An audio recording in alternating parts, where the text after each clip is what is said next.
एक बार फिर से आप लोगों के लिए एक ऐसा खबर लेकर आया हूं जिसे आप सुन करके चौंक जाएंगे, क्योंकि बिहार में विधानसभा चुनाव बेहद ही नज़दीक है। कभी भी चुनाव तारीखों की घोषणा हो सकती है, लेकिन उससे पहले सबसे ज़्यादा चर्चा है सीट शेयरिंग की।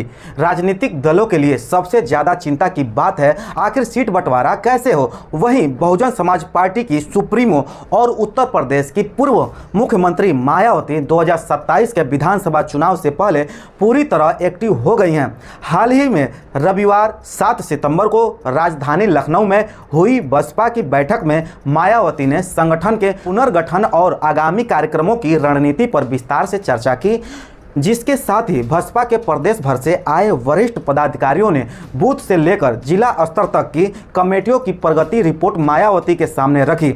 बसपा सुप्रीमो की इस बैठक के बाद कयास लगाए जा रहे हैं कि मायावती अपने पुरानी रणनीति पर उतर आई हैं और उनके इस पुराने अंदाज से समाजवादी पार्टी के सुप्रीमो अखिलेश यादव के एनडीए पर भी खतरा दिखाई दे रहा है। लेकिन बात करें विधानसभा बिहार की, तो इसमें सबसे बड़ा नाम आता है प्रेजेंट टाइम में एनडीए का चिराग पासवान की। चिराग पासवान की बात इसलिए करेंगे क्योंकि पहली बार चिराग पासवान नीतीश कुमार के साथ विधानसभा के चुनावी मैदान में हैं और चिराग पासवान जब से बिहार विधानसभा चुनाव की सुगबुगाहट हुई है तब से ही सीट बंटवारे को लेकर भारतीय जनता पार्टी और अपने घटक दलों की टेंशन बढ़ाते रहे हैं। कभी कह रहे हैं कि भाई हम 243 सीटों पर चुनाव लड़ेंगे, फिर और बिहार मुझे बुला रहा है। केंद्र की मोदी सरकार में मंत्री हैं और खुद को चिराग पासवान मोदी का हनुमान बताते हैं, लेकिन तमाम इंटरव्यू और तमाम रैलियों की बात करें या सोशल मीडिया पोस्ट की बात करें, मीडिया में बाइट की बात करें, तो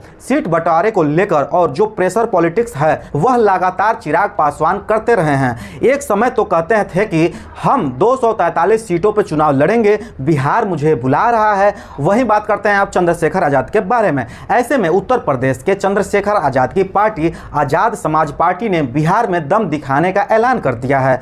आज़ाद समाज पार्टी ने बिहार में 100 सीटों पर चुनाव लड़ने की पूरी तैयारी कर ली है। यहां तक कि 60 सीटों पर प्रभारी भी घोषित कर दिए हैं। आज जो घोषणा है वह यह है कि आज़ाद समाज पार्टी विधानसभा चुनाव में अपने 100 सीटों पर चुनाव लड़ने जा रही है, जिसमें 60 सीटों पर विधानसभा प्रभारी की नियुक्ति भी कर दी है और बूथ कमेटी 100 सीटों पर हमारी तैयारी हो चुकी है। वहीं बिहार की राजधानी पटना से आज़ाद समाज पार्टी के प्रदेश अध्यक्ष जौहर आज़ाद ने ऐलान किया है कि पार्टी ने 100 सीटों पर विधानसभा सीटों पर अपने उम्मीदवार उतारेगी। इन 100 सीटों से 60 सीटों पर विधानसभा प्रभारी नियुक्त भी किए जा चुके हैं और बाकी पर तैयारी अंतिम दौर में है। पार्टी का दावा है कि जिन 100 सीटों पर वो चुनाव लड़ेगी उनमें से 46 पर सीधा मुकाबला महागठबंधन से होगा। जौहर आज़ाद ने कहा कि इन सभी सीटों पर बूथ स्तर तक पार्टी की संगठनात्मक तैयारी पूरी हो चुकी है। उन्होंने महागठबंधन पर आरोप लगाया कि वह सभी वर्गों को एक साथ लेकर नहीं चल रही है, जिसमें जनता के बीच असंतोष है। अब ऐसे में मान लीजिए जो तमाम रिपोर्ट सामने आ रहे हैं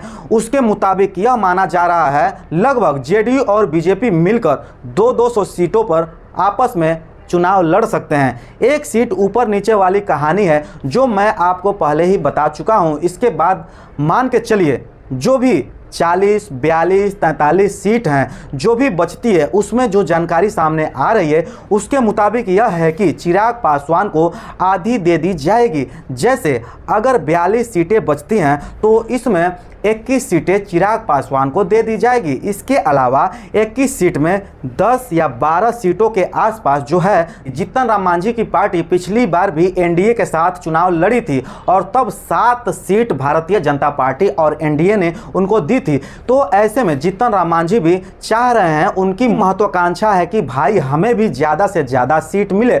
लेकिन इसी बीच जब ये तमाम खबरें सामने आती है तो उपेंद्र कुशवाहा के लिए जानकारी जो है कि उसमें 7-8 सीटें भी उनको मिल सकती है। लेकिन तमाम सीट बंटवारे के जो फार्मूले अंदर खाने में चल रहे हैं उसके बीच जो सबसे ज़्यादा चर्चा का विषय है वह विषय यह है कि फिर जीतन राम मांझी का बयान सामने आ जाता है कि उन्होंने कहा कि भाई हमें भी 20 सीट चाहिए। अगर हमें 20 सीट नहीं मिलती है तो हम जो है 50 सीटों पर निर्दल अकेले जाकर के चुनाव लड़ेंगे। और अगर जीतन राम मांझी अलग हो जाते हैं तो एनडीए से जो उनका बयान सामने आया है वो सत्य हो सकता है।